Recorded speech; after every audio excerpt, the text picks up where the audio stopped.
กลางดึกที่พายุโหมกระหน่ำในปี 1622 เรือสินค้าสัญชาติสเปนลำหนึ่งซึ่งบรรทุกสมบัติมูลค่ามหาศาลได้หายสาบสูญไปนอกชายฝั่งฟลอริดาโดยไม่ทราบตำแหน่งที่แน่ชัดพร้อมกับทองคำและเงินที่ประเมินไว้กว่า$500 ล้านจากการค้นหาที่ยาวนานถึง3 ศตวรรษครึ่งเต็มไปด้วยความสูญเสียจนนำไปสู่การค้นพบครั้งประวัติศาสตร์ซึ่งนอกจากค้นพบขุมทรัพย์แล้วก็ยังจุดประกายคำถามสำคัญเกี่ยวกับมรดกทางประวัติศาสตร์และสิทธิในการครอบครองติดตามเรื่องราวเบื้องหลังของการค้นพบทั้งหมดนี้ได้ในไขปริศนาอาโตชามรดกคำสาปและสมบัติพันล้าน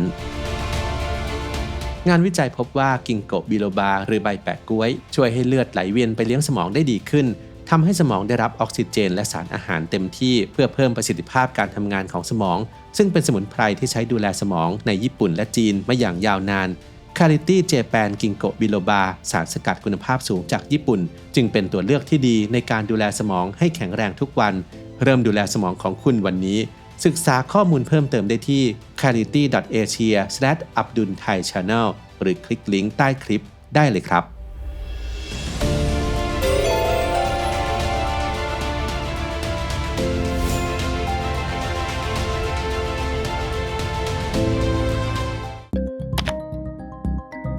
เรื่องราวของเรือโนยสตราเซโนราเดอาโตชาเป็นภาพสะท้อนความยิ่งใหญ่ของจักรวรรดิสเปนในศตวรรษที่ 17 ซึ่งในช่วงเวลานั้นสเปนเป็นมหาอำนาจของโลกที่ความมั่งคั่งส่วนใหญ่มาจากการล่าอาณานิคม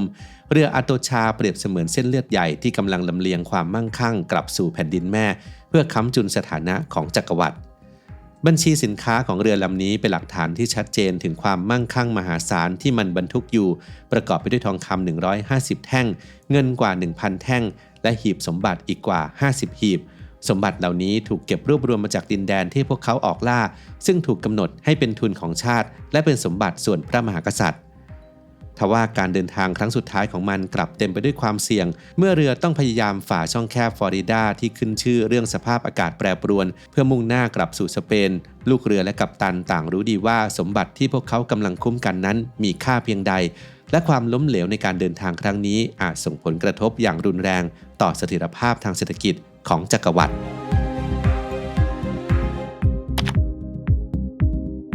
ในค่ำคืนแห่งโชคชะตาในปี 1622 เรืออาโตชาได้แล่นเข้าสู่ใจกลางพายุเฮอริเคนพลังทำลายล้างของธรรมชาติได้ฉีกกระชากเสากระดงเรือและพัดคลีบหางเสือให้หลุดออกไปอย่างง่ายดายภายในเวลาไม่กี่นาทีเรือที่เคยยิ่งใหญ่ก็ถูกคลื่นซัดจมลงสู่ก้นทะเลบริเวณแนวปะการังน้ำตื้นในเขตฟลอริดาคีสในช่วงแรกนั้นตำแหน่งของเรืออับปางยังคงเป็นที่รับรู้กันอยู่เนื่องจากยังมองเห็นบางส่วนของเรืออยู่บนผิวน้ำแต่โศกนาฏกรรมยังไม่จบสิ้นเพียงไม่กี่สัปดาห์ต่อมาพายุเฮอริเคนลูกที่2ได้พัดกระหน่ำซ้ำเข้ามาในพื้นที่เดิมพายุลูกนี้เองที่เปรียบเสมือนการปิดผนึกปริศนาครั้งสุดท้ายมันได้ทำลายซากเรือที่จมอยู่ให้แตกออกเป็นชิ้นเล็กชิ้นน้อยและพัดพาเศษซากของเรือรวมถึงสมบัติล้ำค่าให้กระจัดกระจายไปตามพื้นมหาสมุทรหายนะซ้ำซ้อนจากพายุ2ลูกนี้เองที่เปลี่ยนโศกนาฏกรรมธรรมดาให้กลายเป็นปริศนาที่ซับซ้อนและยากต่อการไขที่สุดครั้งหนึ่งในประวัติศาสตร์การเดินเรือจากจุดที่เคยระบุตำแหน่งได้กลับกลายเป็นพื้นที่ค้นหาอันกว้างใหญ่ไพศาลที่ไร้ซึ่งร่องรอยตำแหน่งของเรืออาโตชาได้สาบสูญไปจากแผนที่และความทรงจำของผู้คนนี่คือจุดเริ่มต้นของความท้าทายที่รอคอยนักล่าสมบัติจากทั่วโลก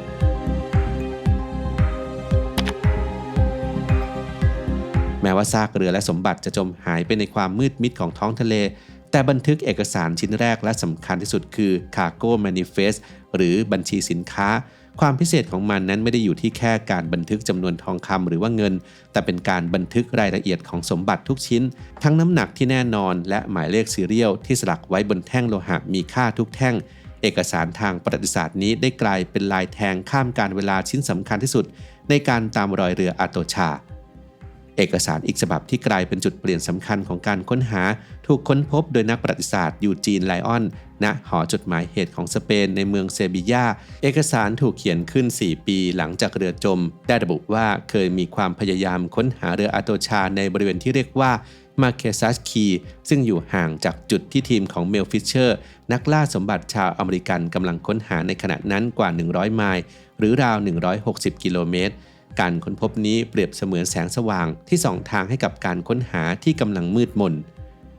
เมลฟิชเชอร์เป็นผู้ที่มุ่งมั่นอุทิศตนให้กับการค้นหาสมบัติใต้ทะเลเขาก่อตั้งบริษัทเมลฟิชเชอร์เทรเชอร์ขึ้นโดยไม่ยอมแพ้ต่ออุปสรรคใดๆทั้งความยากลำบากในการค้นหาและการต่อสู้ทางกฎหมายเขายังเป็นนักนวัตกรรมผู้บุกเบิกเทคโนโลยีการค้นหาอย่างเครื่องเมลบ็อกซ์ที่เป็นท่อขนาดใหญ่2ท่อติดกับใบพัดเรือเพื่อเป่าตะกอนทรายออกจากพื้นทะเลนอกจากเอกสารที่เป็นทางการแล้วยังมีเรื่องเล่าจากเอกสารลึกลับที่เมลฟิชเชอร์เคยอ้างถึงอยู่บ่อยครั้งเอกสารดังกล่าวถูกเขียนโดยหนึ่งในผู้รอดชีวิตจากเรืออาโตชาซึ่งกล่าวอ้างว่าเขาได้ช่วยนายพลคนหนึ่งลักลอบนำมรกตโคลัมเบียที่ดีที่สุดในโลกน้ำหนักกว่า70ปอนด์ขึ้นมาบนเรือด้วยเรื่องเล่าที่เหมือนตำนานนี้ได้เพิ่มมิติของความลึกลับและความคาดหวังให้กับทีมค้นหาว่าสมบัติที่แท้จริงของอาโตชาอาจมีค่ามากกว่าที่บันทึกไว้ในบัญชีทางการ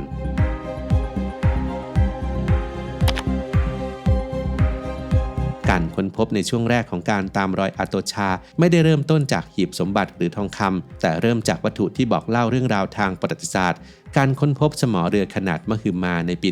1971 คือเบาะแสชิ้นแรกที่ยืนยันว่าพวกเขามาถูกทางแล้วแม้ว่ามันจะไม่ใช่สมบัติล้ำค่าแต่มันคือหลักฐานที่จับต้องได้ชิ้นแรกว่าเรือในตำนานอาจอยู่ไม่ไกล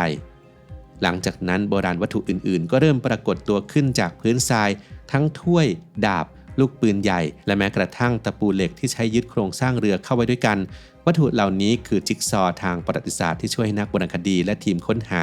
สามารถประติดประต่อภาพชีวิตบนเรือเดินสมุทรในศตวรรษที่ 17 ได้หนึ่งในการค้นพบที่สำคัญที่สุดคือปืนใหญ่สำริด9 กระบอกซึ่งมีเครื่องหมายของเรืออาโตชาแกะสลักไว้อย่างชัดเจนบนลำกล้องยิ่งยืนยันว่าเส้นทางที่พวกเขากำลังค้นหาอยู่นั้นถูกต้องนี่คือซากเรือรบหลวงที่เป็นสมบัติของชาติสเปนเป็นการกู้คืนคุณค่าทางประวัติศาสตร์ที่จับต้องได้จากก้นบึ้งของมหาสมุทรอย่างแน่นอนในขณะที่ทีมของเมลฟิชเชอร์กำลังมีความคืบหน้าในการค้นหาพวกเขาก็ต้องเผชิญหน้ากับศัตรูอีกรายที่ไม่ใช่คลื่นลมในทะเลแต่ว่าเป็นหน่วยงานของรัฐฟลอริดาได้เริ่มอ้างสิทธิ์ความเป็นเจ้าของในสมบัติทั้งหมดที่ถูกค้นพบนำไปสู่การต่อสู้ทางกฎหมายที่ซับซ้อนและยาวนานการต่อสู้ครั้งนี้ได้จุดประกายคำถามสำคัญที่ยังคงเป็นที่ถกเถียงกันในปัจจุบันใครจะเป็นเจ้าของที่แท้จริงของซากเรืออับปางและสมบัติที่จมอยู่ใต้ทะเลเมลฟิชเชอร์และทีมงานของเขาที่ต้องใช้เงินทุนมหาศาลในการค้นหารัฐฟลอริดาสหรัฐอเมริกาประเทศเจ้าของน่านน้ำสเปนประเทศเจ้าของเรือตามประวัติศาสตร์หรือว่าอันที่จริงนี่คือมรดกโลกใต้ทะเลที่ไม่ควรตกเป็นของใครเลยประเด็นนี้ขยายวงกว้างออกไปกว่าแค่เรื่องของเมลฟิชเชอร์กับรัฐฟลอริดามันสะท้อนถึงความตึงเครียดระหว่างผู้ค้นพบที่ทุ่มเททั้งชีวิตและเงินทุนรัฐเจ้าของน่านน้ำและประเทศต้นกำเนิดของเรือซึ่งเป็นเจ้าของดั้งเดิมของสมบัติทางวัฒนธรรมนั้นมันคือการชั่งน้ำหนักระหว่างสิทธิ์ในการกอบกู้สมบัติกับการปกป้องมรดกทางโบราณคดีของมนุษยชาติเมลฟิชเชอร์และทีมของเขาต้องต่อสู้ในชั้นศาลเป็นเวลานานถึง8 ปีในที่สุดชัยชนะก็เป็นของเขาเมื่อศาลสูงสุดได้ตัดสินให้เขามีสิทธิ์ในสมบัติที่ค้นพบทั้งหมด 100%คำตัดสินในคดีนี้ได้กลายเป็นบรรทัดฐานทางกฎหมายที่สำคัญในกฎหมายพาณิชย์นาวีของสหรัฐอเมริกาและส่งผลกระทบต่อแนวปฏิบัติในการกู้ซากเรืออับปางมาจนถึงทุกวันนี้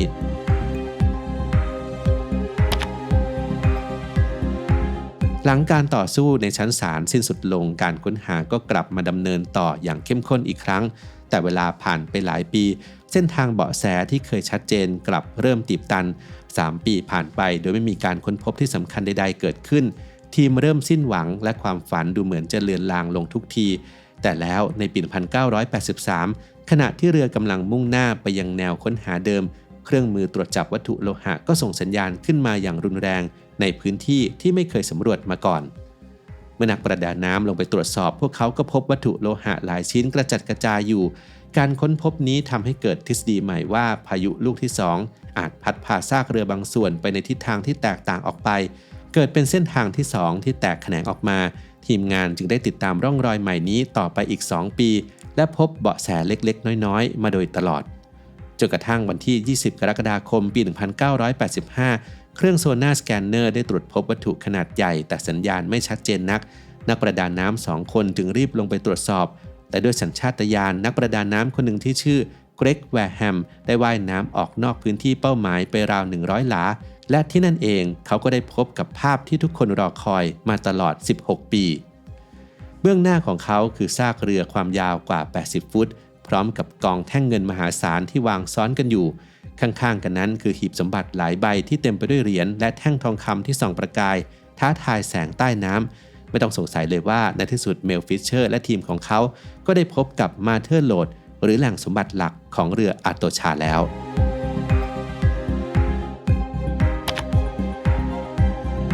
หากมองในแง่ของตัวเงินสมบัติของเรืออาโตชามีมูลค่าที่น่าทึ่งโดยประเมินไว้อย่างน้อยที่สุดคือ$500 ล้าน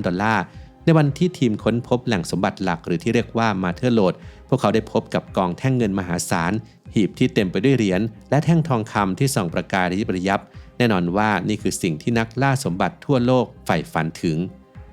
แต่สิ่งที่น่าตื่นตะลึงยิ่งกว่าคือการค้นพบสมบัติที่ไม่ได้อยู่ในบัญชีสินค้านั่นคือมรกตเรื่องเล่าลึกลับของเมลฟิชเชอร์เกี่ยวกับมรกตที่ถูกลักลอบนำขึ้นเรือได้รับการพิสูจน์ว่าเป็นความจริงทีมค้นพบมรกตที่ไม่ผ่านการเจรไนที่ดีที่สุดในโลกกว่า 2,000 ชิ้นในจำนวนนี้มีมรกตขนาดเท่านิ้วหัวแม่มือเพียงเม็ดเดียวที่มีมูลค่ากว่า$800,000และอีก1เม็ดที่มีมูลค่าสูงกว่า$1 ล้านการค้นพบนี้ได้เพิ่มมูลค่าทางการเงินของเรืออาโตชาขึ้นอีกมหาศาล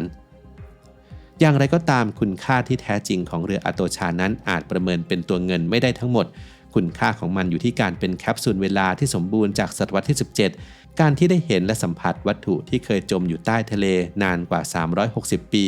คือการเชื่อมต่อกับประวัติศาสตร์ที่เงินนั้นไม่สามารถซื้อได้ทั้งเรื่องราวการค้นพบและความรู้ทางโบราณคดีเบื้องหลังการค้นพบที่ยิ่งใหญ่นี้คือราคาที่ต้องจ่ายการค้นหาเรืออาโตชาใช้เวลาทั้งหมด16ปีเต็ม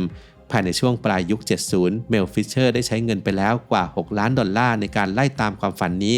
แต่ราคาที่ประเมินค่าไม่ได้คือราคาของชีวิต1วันหลังจากการค้นพบปืนใหญ่ครั้งสำคัญโศกนาฏกรรมที่ไม่คาดฝันได้เกิดขึ้นเมื่อเรือของทีมลำหนึ่งอับปางฆ่าชีวิตลูกเรือไป3คนซึ่งหนึ่งในนั้นคือเดิร์กฟิชเชอร์ลูกชายของเขาเมลฟิชเชอร์ก่อตั้งพิพิธภัณฑ์ทางทะเลเมลฟิชเชอร์ขึ้นที่เมืองคีย์เวสต์รัฐฟลอริดาพิพิธภัณฑ์แห่งนี้ไม่ได้เพียงแค่จัดแสดงสมบัติและโบราณวัตถุจากเรืออาโตชาให้สาธารณชนได้เข้าชมแต่ยังทำหน้าที่เป็นศูนย์กลางการวิจัยและอนุรักษ์มรดกทางทะเลทำให้มั่นใจได้ว่าเรื่องราวของเรืออาโตชาจะไม่สูญหายไปกับการเวลาอีกเป็นครั้งที่2และจนถึงทุกวันนี้การค้นหาชิ้นส่วนที่ยังหลงเหลือของเรือโดยเฉพาะส่วนท้ายของเรือที่เชื่อว่าอาจมีสมบัติอยู่อีกมากยังคงดำเนินต่อไปเป็นการสืบสานความฝันและความมุ่งมั่นของชายที่ชื่อเมลฟิชเชอร์ให้คงอยู่ตลอดไป